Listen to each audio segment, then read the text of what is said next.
ये जो आपको पेपर दिखाई दे रहा है ये प्री बोर्ड एग्ज़ाम का पेपर है 2020 से 21 तक, जो एग्ज़ाम 30/3/2021 में हुआ था, यानी कि 30 मार्च 2021 में ये पेपर हुआ था और क्लास 10 साइंस का पेपर है। ठीक है, तो चलिए डिस्कस करते हैं। मेरे पास पेपर आ चुका था तो मैंने सोचा चलो डिस्कस कर ही देते हैं इसके ऊपर।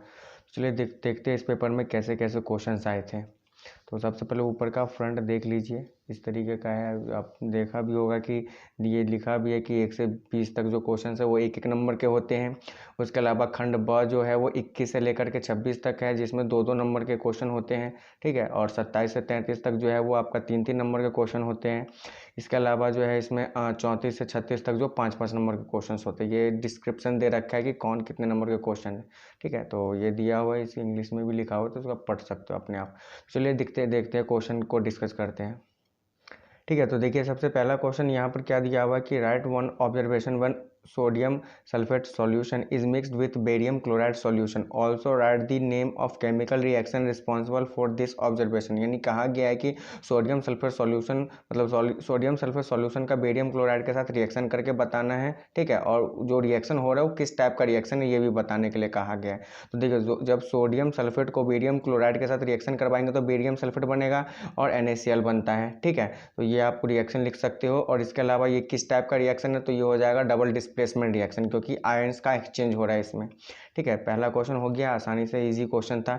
इसके अलावा और में भी क्वेश्चन दे रखा है, क्या देखिए beside the release of oxygen identify the other products formed when lead nitrate is heated. यानी जब आप लेड नाइट्रेट को हीट करोगे तो ऑक्सीजन के अलावा और कौन कौन से प्रोडक्ट बनने वाले हैं। तो ऑक्सीजन के अलावा क्या क्या बनेगा, आपका लेड ऑक्साइड बनेगा और नाइट्रोजन ऑक्साइड बन जाएगा। ठीक है, तो ये हो जाएगा आपका। आसान सा क्वेश्चन था पहला। सेकंड क्वेश्चन देखते हैं। सेकंड क्वेश्चन में क्या कहा गया है यहाँ पर कि write the chemical name and chemical formula of a salt which is use to make drinking water free from germs and bleaching washed clothes in laundry. ठीक है, तो क्या हो जाएगा, वो हो जाएगा ब्लीचिंग पाउडर हो जाएगा, या CaOCl2 कैल्शियम ऑक्सीक्लोराइड भी इसको कहते हैं। ठीक है, तो ये फॉर्मूला लिखना था और मतलब फॉर्मूला ही लिखना था, उसका केमिकल नेम भी लिखना था। तो ये हो जाएगा सेकंड क्वेश्चन। नेक्स्ट क्वेश्चन देखते हैं। थर्ड क्वेश्चन क्या कहा गया, विच of the following is not a characteristic of covalent compound. तो कोवलेंट कंपाउंड का इनमें से कौन सा कैरेक्टरिस्टिक नहीं है, तो कौन सा नहीं है तो हो जाएगा ऑप्शन नंबर 3 एंड सॉरी हाँ option number C, they conduct electricity. ये इलेक्ट्रिसिटी कंडक्ट नहीं करते, जबकि यहाँ पर दे रखा है कंडक्ट करते, तो ये नहीं होगा क्योंकि इसमें क्या है कि बहुत ही कम। ठीक है, ये ऑप्शन नहीं होगा, क्यों, क्योंकि जो आपका कोवलेंट बॉन्ड होता है ये बहुत ही कम इलेक्ट्रिसिटी यानी कि बैड कंडक्टर ऑफ इलेक्ट्रिसिटी होता है। ठीक है, जबकि बाकी जो ये तीनों ऑप्शन है ये सेटिस्फाई करते हैं कोवलेंट कंपाउंड के साथ। क्या कहा गया, पहला एक बार पढ़ लेते हैं कि they exist as solid liquid and gases. हाँ, जो कोवलेंट कंपाउंड होते हैं वो सॉलिड में भी एग्जिस्ट करते हैं, लिक्विड भी होता है और गैसेज भी होते हैं। ठीक है, तो ये हो जाएगा, ट्रू हो जाएगा। ठीक है, इनसॉल्युबल इन वाटर। ठीक है, ये भी ट्रू हो जाएगा, जो कोवलेंट कंपाउंड होते हैं वो पानी में नहीं घुलते हैं। ठीक है, और थर्ड जो दे रखा है have low melting and boiling point, ये तो ट्रू है ही, क्योंकि कोवलेंट कंपाउंड का ठीक है low melting and low boiling point होता है। तो ये भी है, यानी कि ये तीनों राइट है कोवलेंट कंपाउंड के लिए और ये रॉन्ग है। ठीक है, तो ये हो जाएगा क्वेश्चन नंबर 3 हो जाएगा। नेक्स्ट है आपका फोर्थ क्वेश्चन। क्या कहा गया है कि why do star twinkling at night. भाई जो स्टार है वो रात में क्यों चमकते हैं, तो ये आपने पढ़ा भी होगा, चैप्टर नंबर 11 में दे रखा है, due to atmospheric reflection of light के कारण चमकते हैं। ठीक है, तो ये हो जाएगा। या फिर दूसरा क्वेश्चन भी आप कर सकते थे। दूसरे क्वेश्चन मतलब इसमें और में क्या क्वेश्चन दे रखा है कि why does the sun appears white at noon, यानी दोपहर में जो है ठीक है जो सन है वो वाइट क्यों दिखाई देता है, तो क्यों दिखाई देता है, due to scattering of light के कारण। ठीक है, तो ये आपका क्वेश्चन। पर क्वेश्चन नंबर 5वां देखते हैं कि क्या कहा गया कि 1/2 of a concave mirror is covered with a black pepper. यदि आप कॉनकेव मिरर का आधा पार्ट काले पेपर से बंद कर दो तो will this mirror produce a complete image of the object. तो क्या ये मिरर जो है वह ऑब्जेक्ट का कंप्लीट इमेज बनाएगा कि नहीं बनाएगा, तो आपको क्या, तो ये बनाएगा। ठीक है, इसका आंसर हो जाएगा ये बनाएगा। क्यों बनाएगा, तो इसका रीज़न है क्यों बनाएगा, क्योंकि देखिए जो इमेज मतलब जो रे निकलता है ना ऑब्जेक्ट में से, वो दो रे नहीं निकलते, बहुत सारे इन्फिनिटी रे निकलते हैं, ठीक है, जिसके कारण जो इमेज आपका कंप्लीट बनता है, यहाँ पर आप बना सकते हो। नेक्स्ट क्या है, क्वेश्चन नंबर 6 क्या कहा गया कि how are the ray parallel to the principal axis reflected by a concave mirror. ठीक है, यदि कॉनकेव मिरर का जो प्रिंसिपल एक्सिस है उसके पैरेलली जो रे आएगा तो किस तरीके से आप इसका ड्रॉ कर सकते हो पिक्चर। तो भाई पैरेलली आता है तो वो फोकस से होकर के जाता है, ठीक है, और इधर से भी पैरेलल आएगा तो फोकस से होकर के जाएगा, तो यहाँ पर कहाँ पर इसका इमेज बनेगा, वो फोकस पे इमेज बन जाएगा। तो इस तरीके का आपका था, ठीक है। तो नेक्स्ट अब देखते हैं आपका प्रश्न क्वेश्चन नंबर 7 क्या कहा गया कि what happen to the needle of a compass when electric current is switched on in an electric wire.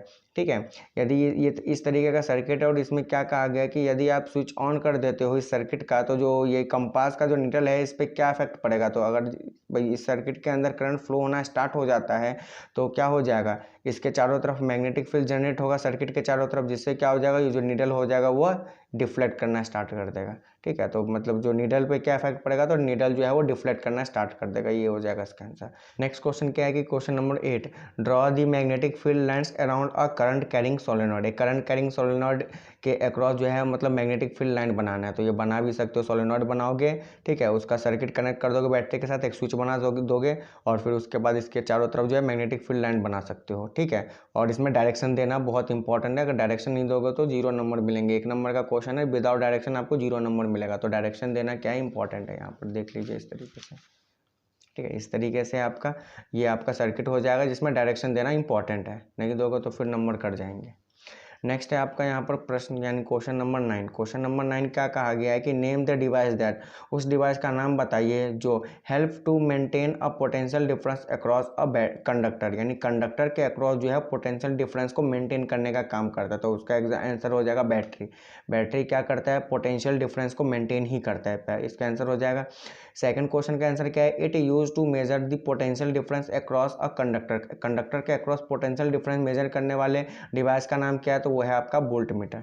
ठीक है, नेक्स्ट क्वेश्चन देखते हैं 10 क्या कहा गया कि from atrium and ventricle of the heart which one has thicker wall and why, यानी कि आर्ट्रियम और वेंट्रिकल में से हार्ट का कौन सा पार्ट ज़्यादा मोटा होता है और क्यों होता है।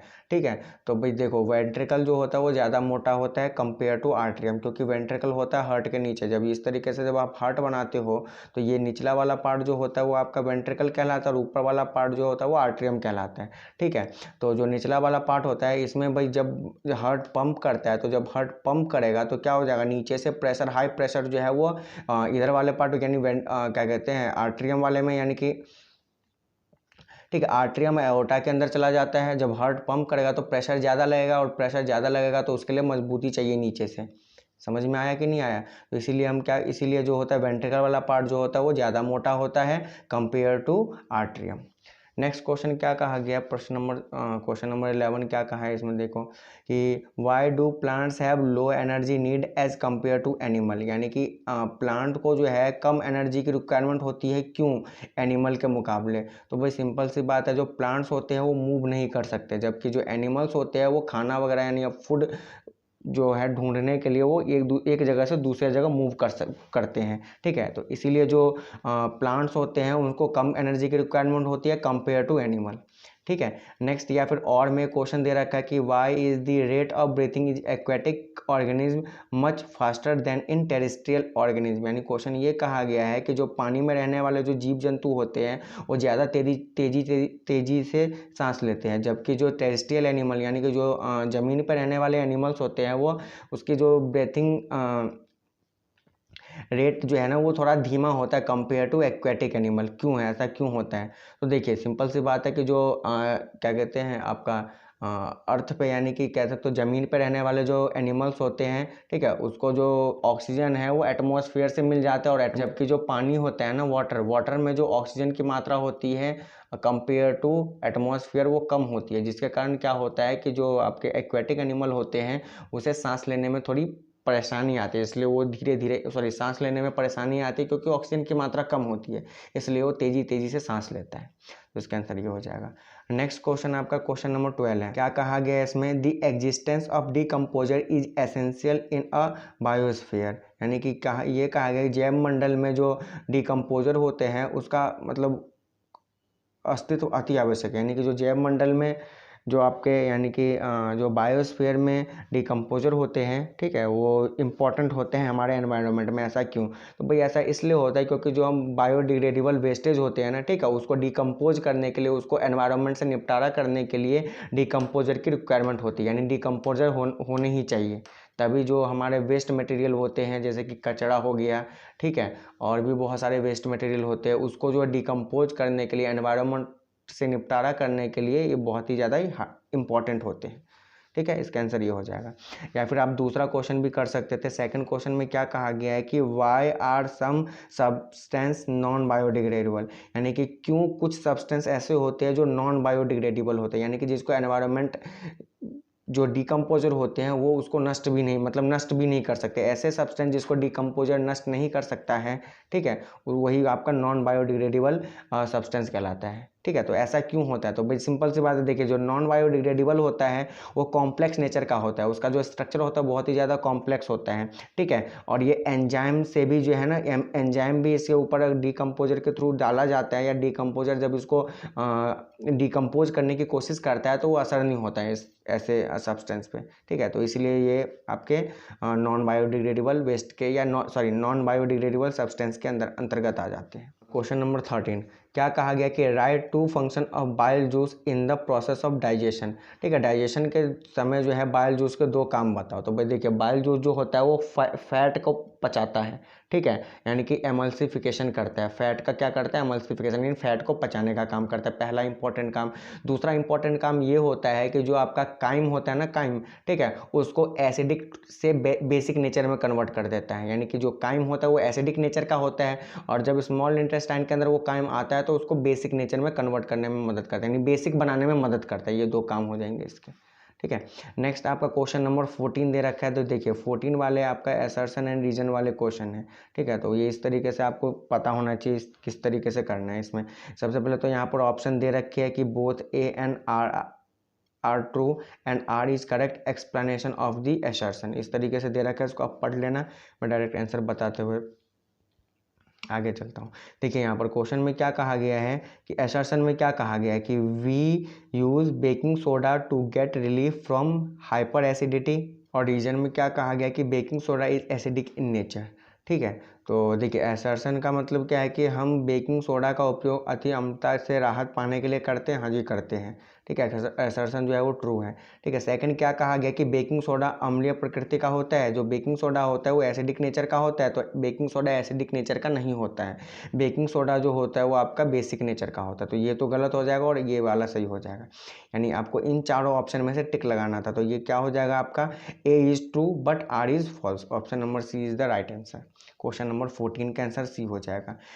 क्वेश्चन नंबर 15 में आपको दो में से कोई एक क्वेश्चन करना है। तो देखिए पढ़े यहाँ पर कथन यानी कि असर्शन में क्या कहा गया कि एक परितंत्र में ऊर्जा का चरम स्रोत सूर्य का प्रकाश है। चलिए इंग्लिश में पढ़ लेते हैं इसको।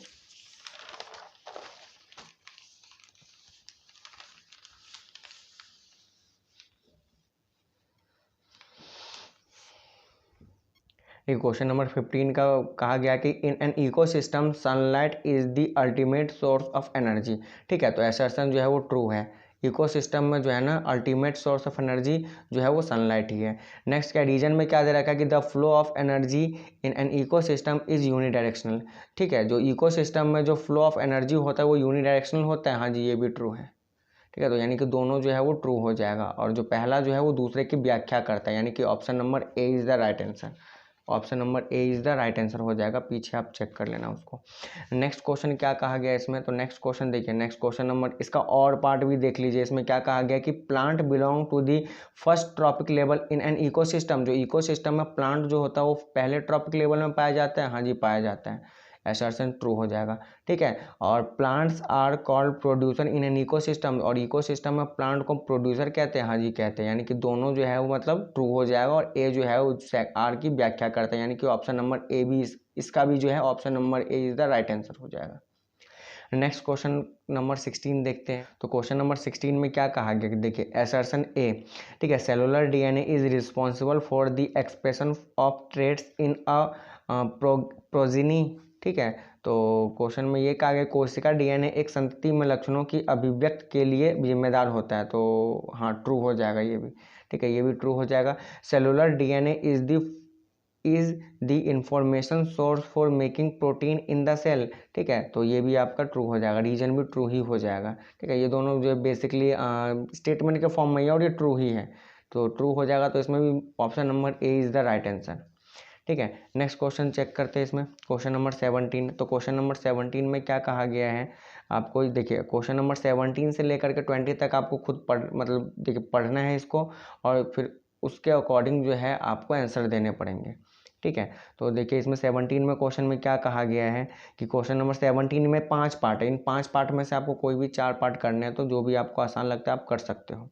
तो वैसे तो मैं सारे पार्ट ही बताने वाला हूँ। तो देखिए 17 का फर्स्ट क्या कहा गया कि the loss of water in the form of vapour from the aerial part of the plants is known as transpiration.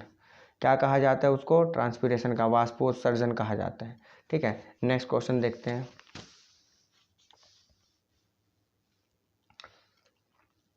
Question number 17 का सेकंड है आपका ये, ठीक है। ये आपको ग्राफ दे रखा है, इसका यूज करके आपको इसमें से आंसर बताने हैं। तो देखिए इधर वाला यानी कि वाई एक्सिस पे जो आपको दे रखा है वो रेट ऑफ ट्रांसपिरेशन दे रखा है, और एक्स एक्सिस पे दे रखा है रिलेटिव ह्यूमिडिटी, ठीक है। और ये ग्राफ देख करके आपको पहचान करनी है। तो इसमें क्या हो रहा है, देखिए जैसे जैसे आप रिलेटिव ह्यूमिडिटी को बढ़ाते जाओगे ना, वैसे वैसे रेट ऑफ ट्रांसपिरेशन क्या हो रहा है, डिक्रीज होते जा रहा है, ठीक है। तो ये यहाँ इसका मतलब ये रिलेशन चल रहा है तो इसका मतलब क्या हो जाएगा, ये जो रिलेटिव ह्यूमिडिटी होएगा वो इन्वर्सली प्रोपोर्शनल हो जाएगा रेट ऑफ ट्रांसपिरेशन के, ठीक है। तो यहाँ पर देखिए जरा, इन्वर्सली प्रोपोर्शनल होगा तो ये बढ़ेगा तो ये घटेगा, या ये बढ़ेगा तो ये घटेगा, इस तरीके से इसमें चलने वाला है। तो इसमें से आप ढूंढ लेना, ऑप्शन नंबर बी इसका राइट आंसर हो जाएगा। तो ये देखिए रेट ऑफ ट्रांसपिरेशन इंक्रीज होगा तो ह्यूमिडिटी क्या हो जाएगा, डिक्रीज हो जाएगा, ठीक है, ये हो जाएगा। दे रखा है आपका थर्ड क्वेश्चन नंबर 17 का थर्ड, ये ग्राफ दे रखा है। ग्राफ जो है वो रेट ऑफ ट्रांसपिरेशन और एनवायरमेंटल फैक्टर के बीच में ग्राफ दिया हुआ है, और इसको देख करके आपको राइट ऑप्शन चूज करने हैं, ठीक है। तो इसका जो राइट ऑप्शन हो जाएगा वो हो जाएगा ऑप्शन नंबर सी। क्यों हो जाएगा, इसके पीछे रीज़न है, मतलब थोड़ा लेंदी है, तो इसलिए आप केवल आंसर देखिए यहाँ पर ऑप्शन नंबर सी दे रखा है। जो ह्यूमिडिटी दे रखा है ना, यानी कि ए वाला जो, यानी कि इसमें 3 आपको ग्राफ दिए हुए हैं, यानी सॉरी ये जो इसमें 3 क्या कहते हैं आपका ये एनवायरमेंटल फैक्टर दे रखा है। तो जो आपका ऑप्शन नंबर ए का ह्यूमिडिटी है ना, ह्यूमिडिटी का जो ग्राफ बनेगा वो कुछ इस तरीके का बनेगा, जो आपने पीछे भी देखा था ना, ठीक है। उस तरीके से ह्यूमिडिटी बढ़ेगा तो क्या हो जाएगा, रेट ऑफ ट्रांसपिरेशन कम हो जाएगा, वो वाला अपना पीछे देखा था, तो ह्यूमिडिटी इसका हो जाएगा। अब टेम्परेचर का इसमें ग्राफ कौन सा है, तो बी वाला पार्ट, ये वाला जो है वो टेम्परेचर के लिए हो जाएगा कि बिल्कुल ही क्या इंक्रीज होगा अगर एनवायरमेंटल फैक्टर बढ़ाओगे, ठीक है, यानी सॉरी अगर टेम्परेचर बढ़ाओगे तो रेट ऑफ ट्रांसपिरेशन क्या हो जाएगा, बढ़ जाएगा। नेक्स्ट आपका दे रखा है उसको सी जो है वो लाइट इंटेंसिटी वाला ग्राफ है, यानी कि ये वाला जो है ना, ये वाला ये लाइट इंटेंसिटी वाला ग्राफ है। तो option number C is the right answer हो जाएगा इसका। 17 का फोर्थ क्वेश्चन देखते हैं। तो 17 के फोर्थ क्वेश्चन में क्या कहा गया है कि one of the internal factor which affect the rate of transpiration, ठीक है। इंटरनल फैक्टर के बारे में, उस इंटरनल फैक्टर का नाम बताओ जो रेट ऑफ ट्रांसपिरेशन को अफेक्ट करता है। तो उसका नाम क्या हो जाएगा, वो हो जाएगा आपका स्टोमेटा इसका राइट आंसर हो जाएगा, ठीक है। स्टोमेटा क्या हो जाएगा, इसका राइट आंसर हो जाएगा। नेक्स्ट आपका 17 का लास्ट और मतलब फिफ्थ क्वेश्चन देखते हैं। फिफ्थ क्वेश्चन में क्या कहा गया है कि आपको देखो which statement is correct about the transpiration के बारे में इनमें से कौन सा स्टेटमेंट करेक्ट है। तो इसमें से पढ़ लेना आपका जो ऑप्शन नंबर इसका सी जो है वो देखिए सेकेंड, फर्स्ट, सेकंड और ये फोर्थ जो है वो ट्रू स्टेटमेंट है ट्रांसपिरेशन के लिए, और जो आपका थर्ड स्टेटमेंट है वो फॉल्स स्टेटमेंट है, ठीक है। तो ये हो जाएगा ऑप्शन नंबर इसका 3 इसका right answer, option number 3 is the right answer हो जाएगा। क्वेश्चन नंबर 18 देखते हैं। तो 18 का जो फर्स्ट क्वेश्चन है, आपको ये बताना है कि which of the following set of elements is written in order of their increasing metallic character, यानी कि इंक्रीजिंग मेटेलिक करेक्टर के मतलब इनमें से कौन सा ऑप्शन में इंक्रीजिंग मेटेलिक करेक्टर को शो करता है। तो ये हो जाएगा बेरियम, मैग्नीशियम और कैल्शियम, ये वाला जो है इंक्रीजिंग मेटेलिक करेक्टर को शो कर रहा है। क्वेश्चन है आपका क्वेश्चन नंबर सेकंड में क्या कहा गया कि which element have the highest effective nuclear charge among the following. तो इनमें से किसका हाईएस्ट इफेक्टिव न्यूक्लियर चार्ज होता है, तो फ्लोरीन का होता है, वही फ्लोरीन का, याद रख लेना, फ्लोरीन का होता है highest effective nuclear charge. Next question आपका क्वेश्चन नंबर 18 का तीसरा पार्ट है कि non metals do not lose their electrons very easily due to. जो नॉन मेटल होते हैं वो अपने इलेक्ट्रॉन को आसानी से नहीं त्यागते हैं, यानी कि नहीं निकालते अपने ऑर्बिट से। ऐसा क्यों होता है, तो ऑप्शन नंबर यानी ए और सी के कारण। ए जो है वो हाई इफेक्टिव न्यूक्लियर चार्ज होता है और सी जो हो जाएगा इसका हाई इलेक्ट्रोनेगेटिव भी होते हैं, ठीक है। तो इसलिए ये क्या करते हैं, अपना मतलब ईजिली नहीं निकाल सकते अपना आउटर मोस्ट ऑर्बिट से इलेक्ट्रॉन। फोर्थ क्वेश्चन देखते हैं, यानी कि क्वेश्चन नंबर 18 का फोर्थ क्वेश्चन क्या कहा है इसमें कि which element has highest electronegativity, यानी कि किसके पास सबसे ज़्यादा इलेक्ट्रोनेगेटिविटी होती है, तो वही फ्लोरीन के पास होती है। इसको याद रखना, फ्लोरीन के पास होती है। नेक्स्ट क्वेश्चन नंबर 5 देखिए, क्वेश्चन नंबर मतलब 18 का फिफ्थ पार्ट। 18 के फिफ्थ पार्ट में क्या कहा गया कि what is the relation between nuclear charge and tendency to lose of electron, ठीक है। टेंडेंसी न्यूक्लियर चार्ज और tendency to lose of electron के बीच में क्या रिलेशन है, तो C is the right answer. Option number C इसका राइट आंसर हो जाएगा।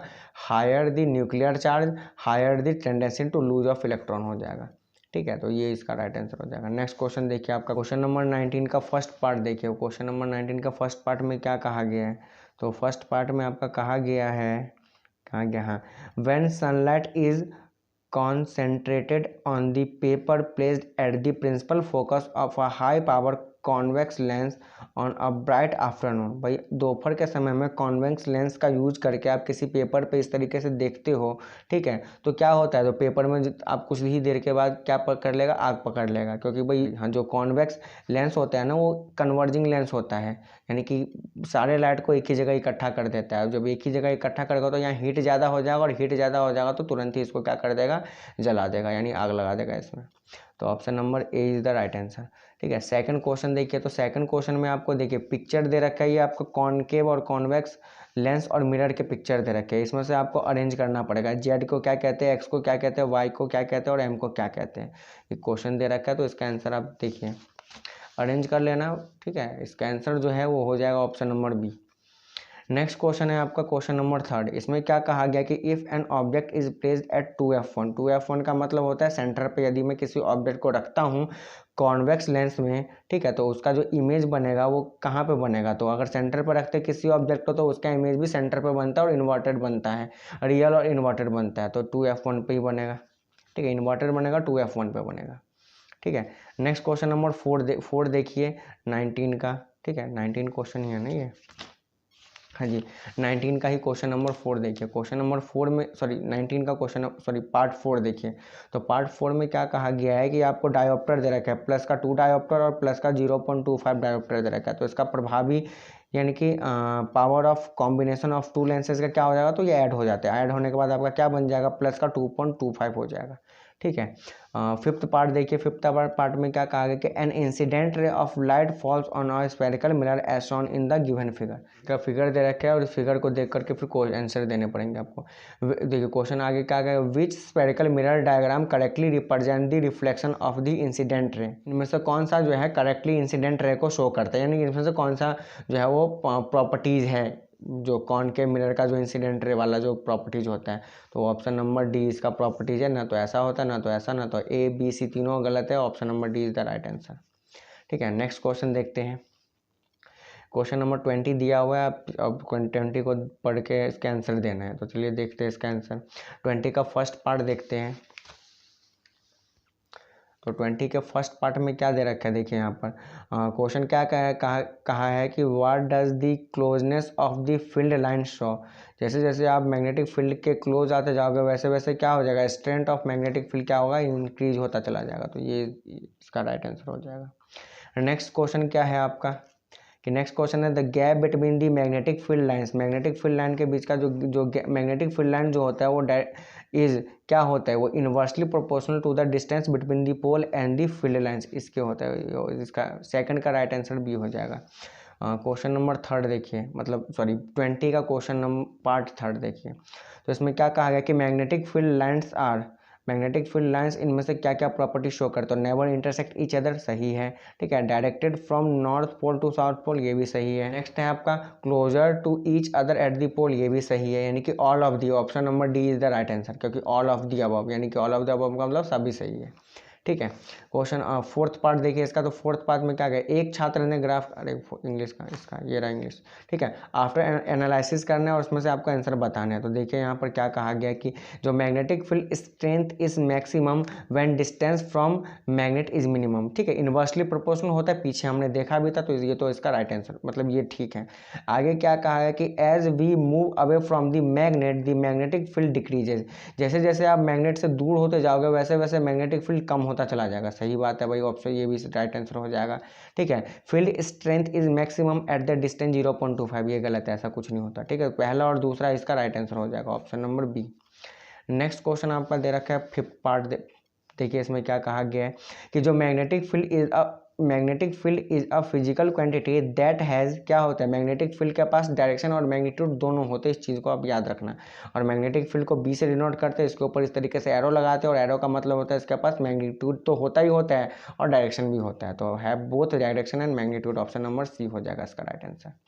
ठीक है, तो ये आपके जितने भी एक एक नंबर के 1 से लेकर के 20 तक के क्वेश्चन थे, सबका आंसर बता दिए हैं। एक एक नंबर से 1 से लेकर के 20 तक जितने भी क्वेश्चन थे एक एक नंबर के, वो सारा मैंने डिस्कस कर दिया है।